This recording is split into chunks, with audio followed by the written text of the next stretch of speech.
In front of me is Hotwav T5 Pro, and today I would like to show you how you can select and add photos to text message. Begin by opening Messages app and selecting or creating a chat. Finally, click on this little icon of a camera and the photo at the bottom left corner. And click on your photos right away. You can also select Gallery section. Pick them from here and choose Add at the top right corner.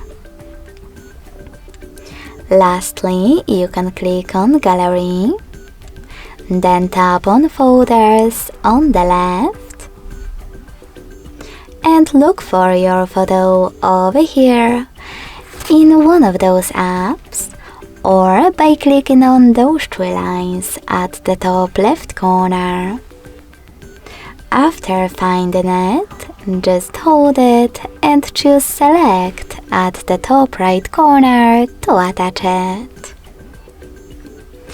Thanks so much for watching. If you enjoyed this video, don't forget to leave a like, comment and subscribe.